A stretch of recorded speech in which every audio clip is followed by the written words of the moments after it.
그 길고 긴 사사기의 이야기가 오늘 이렇게 마무리가 됩니다.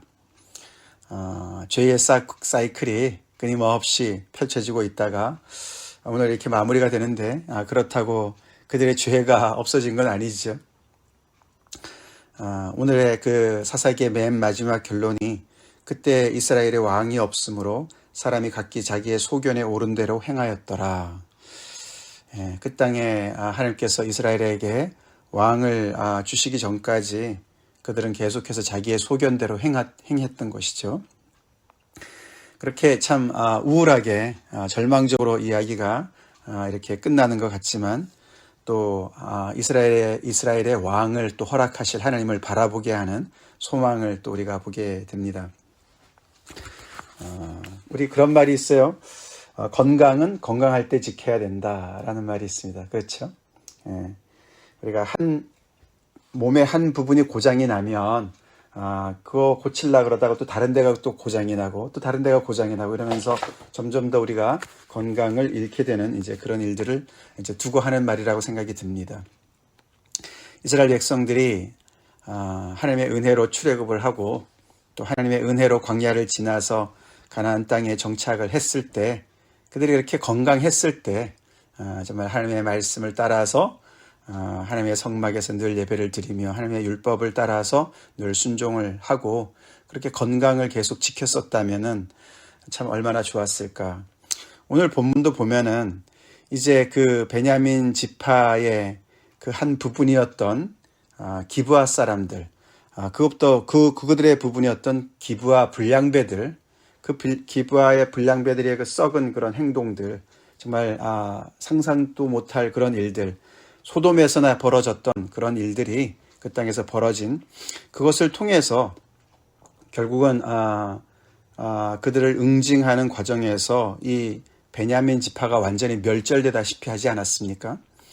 그렇게 이제 어떻게 보면 정교한 수술을 감행을 했어야 되는 건데 이게 무슨 수술칼을 사용한 게 아니라 무슨 도끼를 사용한 것처럼 너무나 이제 엄청난 그런 이제 그 일들이 일파만파 진행이 되면서 한 지파가 완전히 사라질 이제 그런 위기에 처해 있습니다. 이제 그 이후에 그것을 이제 봉합하는 과정, 수습하는 과정이죠. 수습하는 과정입니다. 그냥 놔두면은 이제 겨우 이제 도망쳐서 이제 목숨을 부지하고 있는 베냐민 600명 이제 숨어 있지 않습니까? 림몬 바위에 숨어 있는 그 600명만 살아 있는 거죠. 나머지는 다 죽었습니다. 사실 베냐민 지파가 잘못한 것이죠. 그들이 그 기브아 불량배들을 내어줬으면은 그들이 자기네 동족 편을 들 것이 아니라 정말 하나님의 말씀을 따라서 그 정말 죄를 정말 그들에게 심판을 행하도록 거기서 내주었으면은 이런 일들이 벌어지지 않았겠죠. 근데 그들을 감싸고 도는 바람에 결국은 그 기브아 사람들을 보호한답시고 그렇게 가서 다른 11지파와 싸우다가 결국에는 그 과정 속에서 얼마나 많은 사람이 죽었습니까? 여러분들 지금까지 계속 지난 토요일 이후에 계속 말씀을 묵상하셨겠지만 대략 우리가 생각만 해봐도 그 11지파의 연합군들 중에 40만 명 중에 4만 명이 죽었어요. 그렇죠? 4만 명이 죽었고 그 다음에는 이제 이 베냐민 지파에 2만 5천 명이 죽었다. 2만 5,100명 아니면 2만 5천 명이 죽었다. 전쟁 과정에서. 그다음 이제 전쟁하는 그 군인들 아닙니까? 그 다음에 어떻게 됐습니까? 이제 베냐민 지파가 전쟁에서 져서 우리가 20장 끝부분에 보시면은 완전히 무슨 가나안 족속들을 멸하듯이 이스라엘 사람들이 베냐민 자손들을 가가지고 온 성읍과 가축과 만나는 자를 다 칼날로 쳤다. 닥치는 대로 그 모든 사람을 다 죽였고 불태워 없앴다 그랬어요. 그러니까 그 도망친 600명 빼고는 다 죽은 거예요. 다 죽은 거예요. 이럴 필요가 있었을까 이제 생각을 해보게 되죠. 거기서 그치지 않습니다. 그들이 그렇게 하고서는 이제 미스바에서 모이고 베델에서 모여서 이 두 가지 서원을 합니다. 첫 번째는 자기네 딸들을 절대로 베냐민에게 주지 않겠다. 이제 저렇게 타락한 이제 그 지파에게 주지 않겠다. 그런 소원을 하나 하고, 또 하나 소원은 지금 이 모두가 이렇게 모여 있는데 여기에 참여하지 않은 사람들이 있느냐? 그 사람들은 죽어 마땅하다. 그래서 살펴봤더니 이 야베스 길르앗이라는 그 지역의 사람들이 오지 않았습니다. 그래서 또 그 사람들을 다 죽입니다. 이게 뭐 좀 엄청난 일이에요. 그렇죠? 예, 정말 죄는 죄를 낳습니다. 그렇죠? 비극은 비극을 낳습니다. 나름대로의 어떤 원칙이 있고 기준이 있고 명분을 앞세우긴 하지만서도 정말 이렇게 엄청난 일들을 이제 벌리는 것이죠. 수습하는 과정이 그러다 보니까 이제 이 600명 이제 남은 이 베냐민 지파 남자들밖에 없는데 여인들도 다 죽고 이들의 그럼 후사는 어떻게 될 것인가? 이제 그런 이야기가 오늘 구체적인 이야기죠. 그래서 궁여지책으로 그들은 그 다 이제 야베스 길앗의 그 부족을 다 죽이는 과정에서 그 처녀들을 400명을 살려서 400명을 확보하고 나머지 200명은 어디서 확보를 합니까? 오늘 보니까 글쎄 이 실로에서 매년 여호와의 명절을 지키러 온 사람들 중에서 200명을 가서 이렇게 보쌈을 해가지고 그 200명의 그 아내들을 구하라고 장로들이 그렇게 얘기를 합니다. 자기들은 딸을 주지 않기로 맹세를 했기 때문에 누구도 선선히 자기 본인들이 원해서 줄 수는 없으니까 이렇게라도 가서 그냥 사람을 이렇게 납치해서 말이나 되는 얘기입니까? 납치하면 그건 또 죄가 아닙니까? 하여튼 그렇게 해서 이 200명의 아내를 이렇게 구하게 그렇게 방도를 마련해서 이 도망갔던 600명이 다시 돌아오게 하고 그들에게 아내를 구해서 600명을 통해서 다시금 이 베냐민 지파를 다시 재건하게 그런 이야기로 오늘 마무리가 돼요. 참 엄청난 얘기입니다. 그렇죠? 예, 정말 뭐가 옳은지 뭐가 그른지 도대체 뭐 왜 이런 일들을 뭐 하나 어떤 큰 죄 작은 죄 뭐 다 죄인 것 같아요. 그렇죠? 참 말도 안 되는 이야기로 이렇게 오늘 마무리가 됩니다. 그래서 말씀을 드리는 거죠. 건강은 건강할 때 지켜야 됩니다. 그렇죠? 수습하는 과정은 정말 이렇게 계속해서 뭔가 여기서 빼와가지고 이걸 틀어막으면 저기가 부족하고 계속 그것의 연속인 것을 보게 됩니다. 여기 야베스 길앗 사람들도 이스라엘 사람들이었습니다. 그리고 실로에 와서 예배를 드리러 온 이 여자들도 이 여인들도 그 실로가 에브라임에 속한 땅이었거든요. 다 자기네 땅에 있는 사람들인 거예요. 그래서 이 사실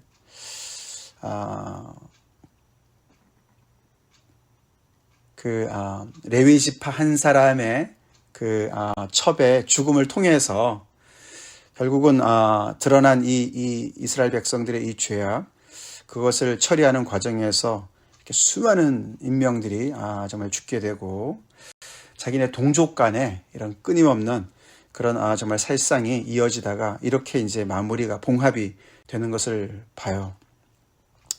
자, 그러면은 그런 과정에서 이 이스라엘 백성들이 소모한 그 에너지는 얼마나 많고 생명들은 얼마나 많고 그런 중에 또 그 자기들의 원수인 가나안 족속들은 또 얼마나 또 정말 또 세력을 키웠을까 이런 여러 가지 생각들을 우리가 해보게 되죠.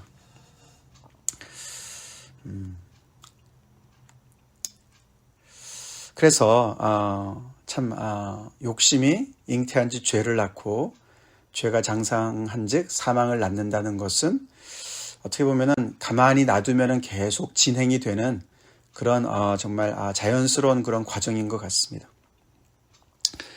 그 죄악의 사이클이 지금까지 계속 진행이 오면서 이렇게 이제 그 자기네 동족 간의 그런 엄청난 그런 정말 일들로 이렇게 이야기가 진행이 되는 이 사사기 이야기 하나님께서 개입하지 아니하시면은 이런 이야기의 끝없는 연속이 인간의 그 기록이겠죠. 사실 이 마지막 이런 부분들, 이 사사기의 이런 이야기는 정말 오늘날 우리의 모습이랑 많이 비슷합니다. 그렇죠? 많이 비슷해요. 오늘 이 이야기 속에서 가만히 보면은 예를 들어서 우리가 이 15절에 보시면 백성들이 베냐민을 위하여 뉘우쳤으니 이는 여호와께서 이스라엘 지파들 중에 한 지파가 빠지게 하셨음이더라. 이렇게 한 지파가, 베냐민 지파가 완전히 이제 멸절되다시피 된 것이 여호와께서 그렇게 하셨다라고 이제 기록을 했습니다. 물론 우리가 과정을 볼 때 여호와께서도 허락을 하셨어요. 그 죄악을 응징하라고 하셨습니다. 그러나 그것이 정말 하나님의 책임입니까? 베냐민을 위하여 백성들이 이제 뉘우칩니다. 무엇을 뉘우치는 건가? 자기들이 정말 이 죄악을 응징하는 과정에서 너무나 과도하게 한 것을 잘못을 뉘우치는 것인지, 하여튼 뭘 뉘우치긴 뉘우치는데 이 베냐민 지파가 없어지는 것, 그래서 한 지파가 빠지게 했다. 이거는 이제 온전치 못하게 됐다 이런 뜻이고, 어떤 장애와 이 장애를 얘기하는 거거든요. 그렇죠. 이스라엘은 12지파로 완성이 되는 것이죠. 근데 한 지파가 사라지게 됐으니까 이제는 결함이 생기는 그런 상황이기 때문에 이제 그 모든 것들을 이제 뉘우치는 과정이죠. 자, 그러고 이제 장로들이 이렇게 이제 그 방책을 마련하는 이런 과정 속에서도 보면은 여호와께서는 관여를 안 하세요. 그렇죠? 관여를 안 하십니다. 하나님은 침묵하고 계세요. 이 여호와의 명절에, 매년 여호와의 명절에 실로에서 모이는 그 실로에, 거기에 바로 여호와의 장막이 있었던 곳인데, 그들이 여호와의 장막도 가지고 있고 비느하스도 있고 예배를 계속 드리고 있고 명절을 지키는 것 같은데 여호와는 이렇게 침묵하고 계시는 것 같습니다. 그렇죠. 인간의 죄악이 정말 넘쳐날 때, 인간들이 자기의 그런 주장을 앞세울 때 하나님은 침묵하시게 되죠. 하나님께서 그들을 내버려 두신 것이죠. 자,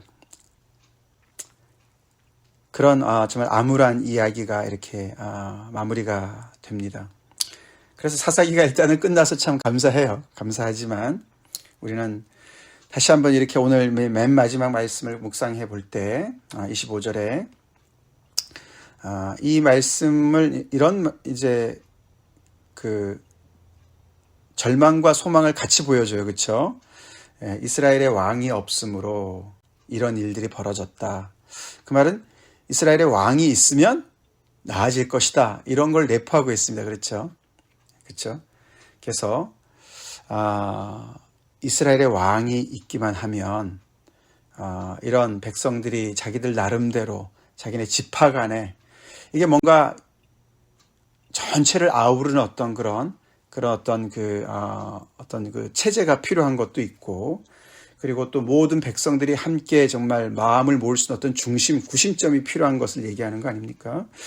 그런 어떤 권위와 중심의 어떤 그런 구심점을 정말 필요로 하는 것 같은데, 이제 거기에 그 자리에 결국은 이제 앞으로 볼 때 다윗이 나타나게 되고, 우리가 쭉 그 이후에 말씀을 보고 있지만 결국에는 이제 진정한 왕이신 메시아가 정말 도래할 때 이 모든 악의 사이클에서 노임을 받는 것을 우리가 보게 됩니다.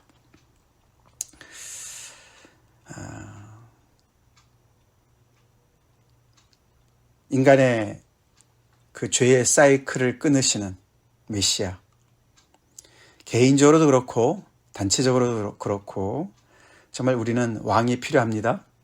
아멘? 우리는 메시아가 필요합니다. 이 세상에서도 정말 이렇게 모든 나라가 자국의 이익을 위해서 계속해서 경쟁하고 여기저기서 부딪히고, 그리고 강자는 약자를 계속 괴롭히고, 그 끝없는 인간의 그 역사 속에 정말 메시아는 필요합니다. 이스라엘의 왕이 있으면, 온 인류의 왕이 있으면 정말 인류는 정말 구원을 받을 것입니다. 즉 메시아가 있을 때 구원을 받게 될 것입니다. 그것은 소망이 있죠. 참 그래서 아까 우리 그 처음에 읽어드린 그 말씀 시편 32편 말씀, 허물의 사함을 받고 자신의 죄가 가려진 자는 복이 있도다. 이 인간이 참 인간의 문제를 수습하는 것은 참 온전치 못해요. 그렇죠? 예.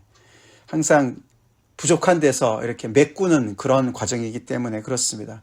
예. 이 문제를 해결하기 위해서는 또 다른 죄를 또 짓게 되고 계속해서 그것의 연속이 아닙니까?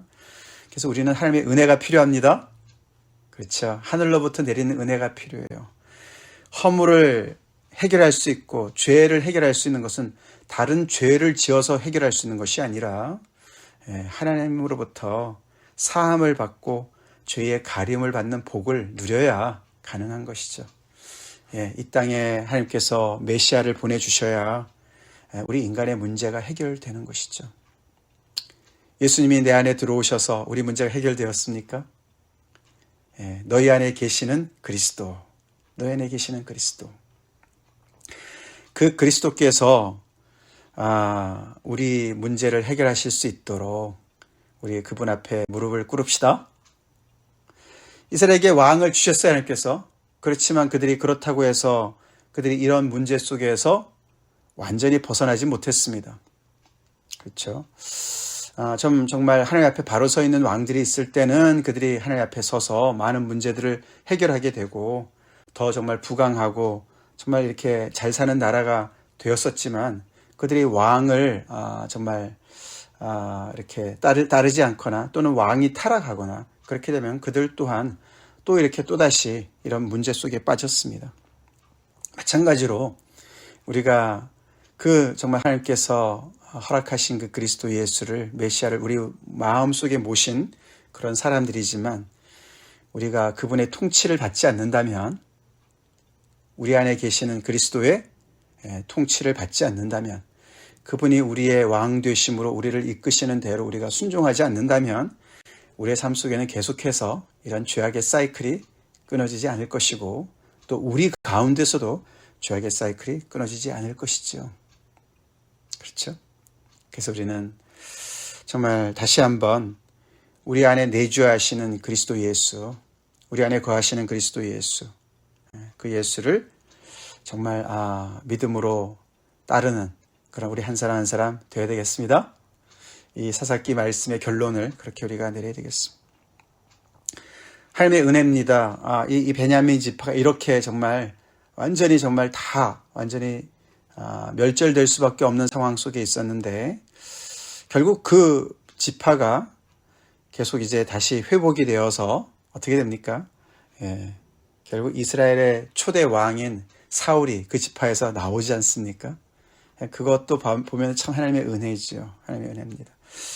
인간이 문제를 일으켜서 그것을 수습하느라고 계속해서 이렇게 부족한 그런 노력을 하는데 결국 하나님께서 나중에 때가 되셔서 하나님께서 또 뒤에서 일을 하고 계세요. 소망은 거기에 있죠. 우리도 이래저래 참 문제를 해결하려고 애를 쓰고 또 내가 죄지어서 뭐 잘못해서 그것 때문에 이렇게 참 그 문제가 계속 파급 효과를 이루어서 끝도 없이 문제가 계속 진행되는 그런 어려운 중에 있다 하더라도 하나님께서는 침묵하시는 것 같다 하더라도 우리 하나님 안에서 소망을 갖고 또 계속해서 믿음으로 또 기다리는 그런 은혜가 있어야 되겠습니다. 그런 자세가 있어야 되겠습니다. 무엇보다도 우리 인생 안에 왕이 계십니다. 그리스도가 계십니다. 그리스도가 계시기 때문에 우리 그분을 바라보고 그분께 온전히 순종합시다. 우리가 병들어 있다면은 하나님의 은혜를 구하고 그 우리의 왕 되신 주님께서 우리를 고쳐주시도록 기도하고 우리가 지금 건강하다면은 그 건강을 잘 유지합시다. 주님과의 관계, 하나님과의 관계, 이웃과의 관계, 서로 간의 관계를 잘 유지하는 건강은 건강할 때 유지해야 됩니다. 우리 그렇게 하나님 앞에 다시 바로 서는 은혜가 있길 우리 같이 기도하겠습니다. 같이 기도하겠습니다. 하나님 감사합니다. 지난 11월부터 시작된 사사기 말씀 오늘 이렇게 마무리하면서 절망과 소망을 함께 봅니다. 참으로 하나님의 은혜가 없이는 죄 가운데서 헤어나올 수 없는 것이 인간의 모습인 것을 다시 한번 우리가 고백합니다. 주님, 나름대로 그 죄를 해결하려고 애를 쓰지만 아버지, 그 죄를 해결하기 위해서 또 다른 죄를 낳을 수밖에 없는, 죄가 죄를 낳는, 비극이 비극을 낳는 것이 인간의 한계인 것을 고백합니다. 하나님 앞에 무릎 꿇습니다. 주님, 그런 흑암 가운데 있었던 저희들, 아버지 하나님 정말 죽음의 그늘 안에서 헤매고 있었던 저희들에게 메시아를 보내신 하나님을 찬양합니다. 하나님의 은혜에 감사합니다. 우리의 허물을 덮어주시고 죄를 사해 주신 하나님을 찬양합니다. 주님, 우리가 하나님의 은혜로 말미암아 새롭게 받은 이 놀라운 은혜 안에 아버지께서 우리를 건강을 회복시켜 주신 이 은혜 안에서 날마다 아버지 하나님의 순종하며 이 건강을 잘 유지할 수 있는, 지킬 수 있는, 더욱더 성숙해 갈 수 있는 저희가 되게 하여 주시옵소서. 우리 안에 그리스도가 내주하게 하신 하나님을 찬양합니다. 아버지, 그 그리스도를 날마다 아버지 하나님의 순종하는 저희가 되게 도와주시옵소서. 하나님께서 다스려 주시옵소서. 그리스도께서 우리를 다스려 주시옵소서. 그래서 아버지 하나님께서 심어주신 그곳에서 아버지 병들어서 점점 더 정말 아버지 쇠잔해지는 저희가 아니라 오히려 거기에서 참으로 뿌리를 내리고 아버지 하나님 정말 하나님께서 원하시는 그 열매를 맺으며 하나님의 선한 능력으로 세상을 정말 아버지 하나님의 정말 구원하시는 하나님의 그 역사에 아버지 앞장서는 저희 모두가 되게 하여 주시옵소서. 예수님 이름 받들어 간절히 기도 올리옵나이다. 아멘.